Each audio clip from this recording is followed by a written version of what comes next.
What if I told you that an Anglican priest abandoned Christianity, became the greatest popularizer of Eastern wisdom in the West, and discovered that life is literally a cosmic game of hide-and-seek? Today, I'm going to introduce you to Alan Watts, a revolutionary philosopher who transformed the way millions of people understand existence, anxiety, and the purpose of life. He influenced the Beatles, Steve Jobs, and the entire counterculture of the 1960s, but few Brazilians know his transformative teachings. Alan Watts was born in England in 1915. He became a priest, then abandoned everything to become the greatest interpreter of Eastern philosophy for Western minds. He discovered something that can completely change your perspective on who you are and why you are here. Life is not a problem to be solved, but a reality to be experienced. If you live anxious about the future, feel disconnected from yourself, or are seeking a deeper meaning to existence, keep watching, because Watts developed a unique way to integrate Buddhism, Taoism, and Hinduism with Western psychology that can revolutionize your life. Chapter 1. The Unconventional Path of Alan Watts. Alan Watts's story is one of the most fascinating transformations in modern philosophy. Imagine a young, conservative Englishman who becomes an Anglican priest at 20, marries, has children, and seems destined for a traditional religious life. But Watts had a restless mind. As a teenager, he discovered D.T. Suzuki's writings on Zen Buddhism and became obsessed. While preaching Christianity on Sundays, he secretly studied Eastern philosophy. The tension between his official faith and his spiritual curiosity grew constantly. In 1950, at 35, Watts made a radical decision that shocked everyone. He abandoned the priesthood, left his family, and moved to California to study Eastern philosophy at Berkeley University. It was a scandal at the time, but this decision would change the course of Western spirituality. What made Watts unique was his ability to be a bridge between worlds. He deeply understood both Christianity and Buddhism, both Western psychology and Eastern wisdom. This allowed him to translate concepts that seemed incomprehensible to our culture. His books, like The Wisdom of Insecurity and The Way of Zen, became bestsellers. His lectures filled auditoriums. He appeared on TV, on the radio, and became an intellectual celebrity.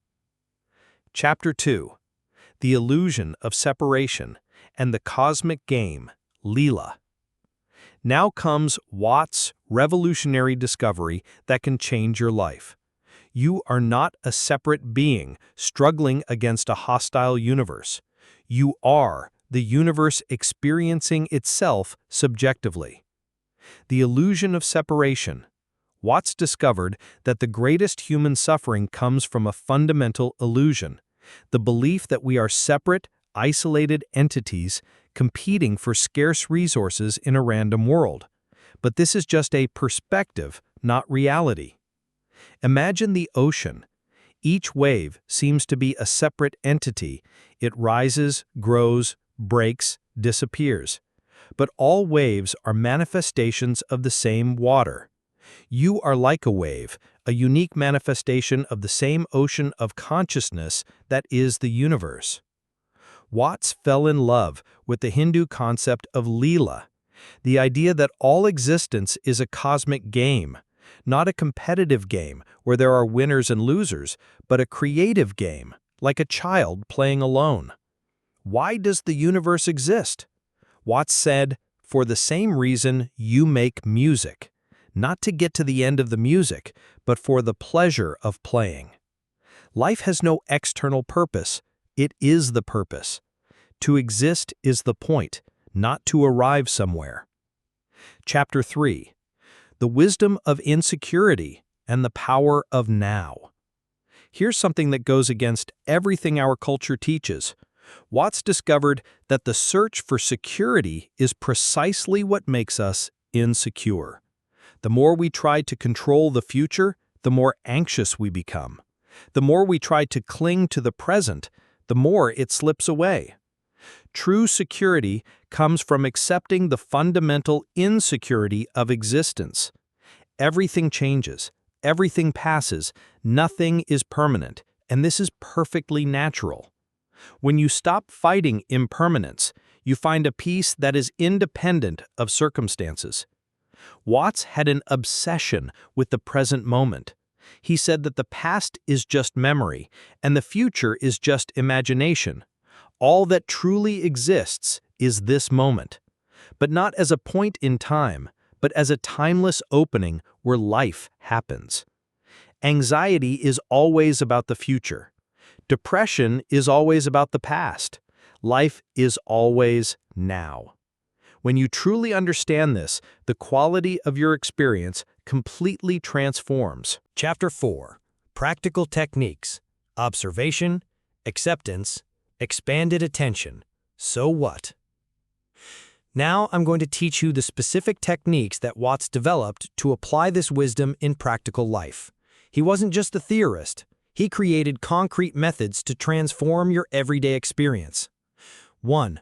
The technique of non-judgmental observation. Watts taught a form of meditation he called just observing. For a few minutes a day, simply observe your thoughts, emotions, and sensations without trying to change or judge them. Don't try to stop thinking, that's impossible. Just observe thoughts arising and disappearing like clouds in the sky. You'll discover that there's a you that observes the thoughts, and this observer is more stable than any specific thought. 2. The practice of radical acceptance.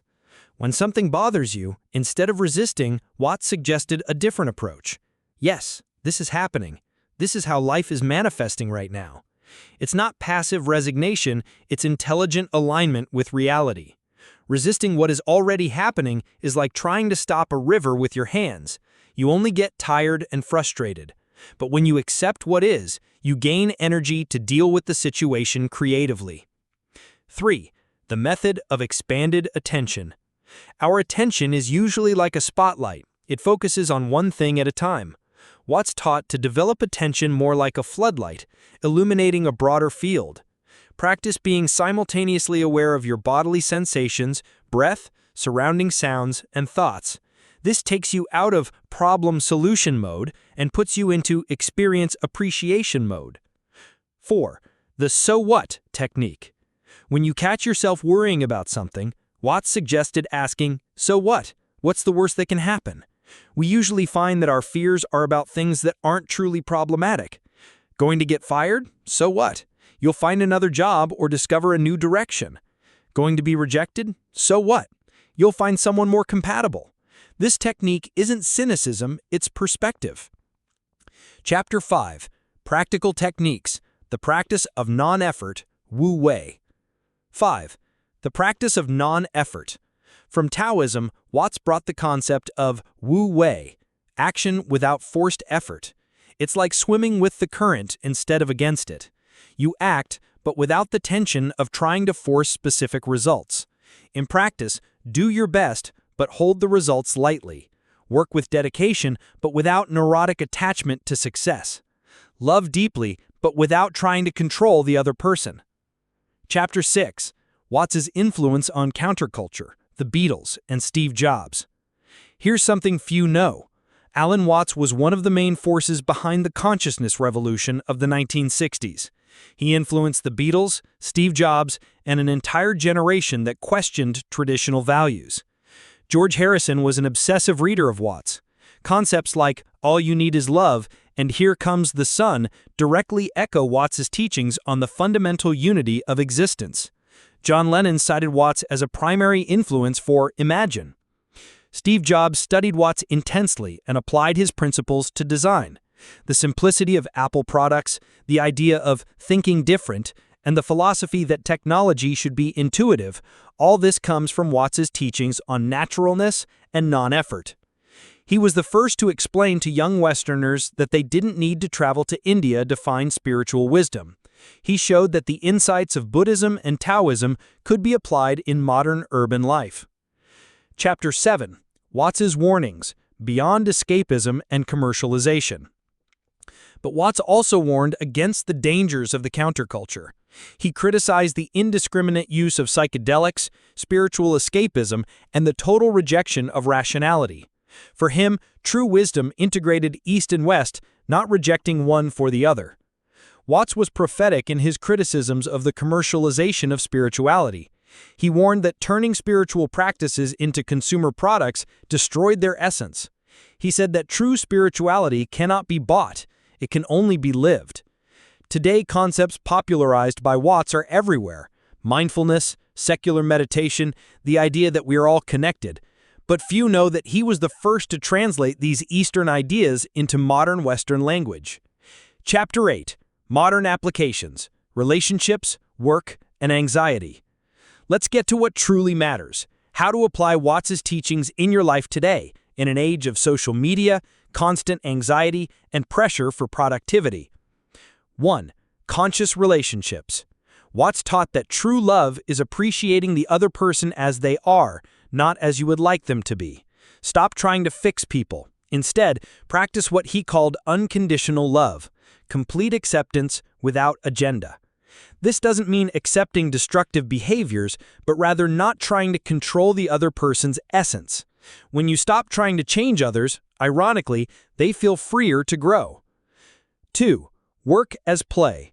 Our culture treats work as necessary suffering to achieve happiness, retirement, vacation, etc. Watts suggested the opposite. Find ways to make work a creative game. It doesn't mean not being serious or responsible. It means approaching professional challenges with curiosity instead of tension, with creativity instead of just obedience. When you work with the energy of play, you are more effective and less stressed. 3. Dealing with anxiety. Anxiety usually comes from trying to control the future or resisting the present. Watts offered a different approach. Are you anxious? Great. Observe that anxiety with curiosity. How does it manifest in your body? What thoughts accompany it? Instead of fighting anxiety, you turn it into an object of study. This automatically reduces its intensity because you move out of total identification with it. Chapter 9: Modern Applications, Social Media, Comparison, and Meaning and Purpose. 4. Social media and comparison. Watts predicted the problems of social media decades before they existed.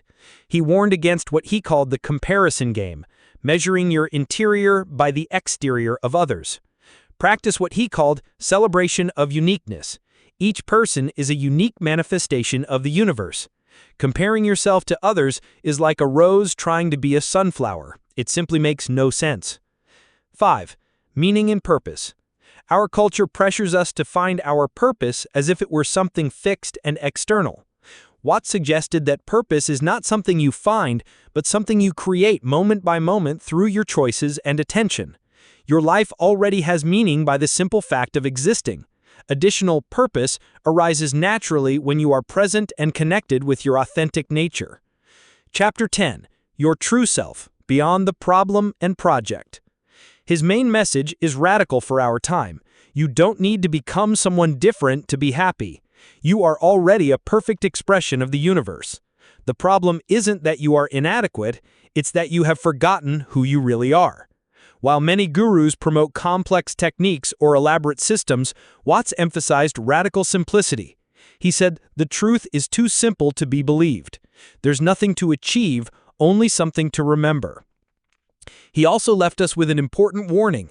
Be careful not to turn his teachings into another form of self-improvement. True spirituality isn't about becoming better, but about realizing that you are already complete. The danger is using spirituality as another ego project. Now I'm going to be enlightened. This only creates more suffering. True freedom is realizing that you don't need freedom. You are already free. Alan Watts leaves us with a life-changing question. What if you stopped trying to become someone and simply remembered who you already are? You are not a problem to be solved. You are not an unfinished project.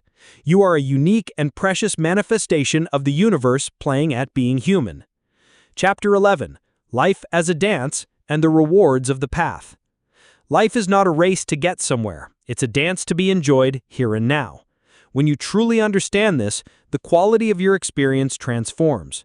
Relationships become lighter, work becomes more creative, even problems become more interesting. Watts offers us something rare, a practical spirituality, a wisdom that works in the real world, a peace that doesn't depend on external circumstances. This isn't escapism, it's profound realism. If you want to explore more of this revolutionary way of seeing life, if you want to discover your true nature beyond social roles, if you want to find peace amid modern chaos, then subscribe to the channel. Subscribe, activate the bell, and tell me in the comments what insight from Alan Watts impacted you the most. How can you apply the wisdom of insecurity in your life today? Remember Watts's words, "You are an aperture through which the universe is looking at and discovering itself." What extraordinary discovery will you make today? Until the next video,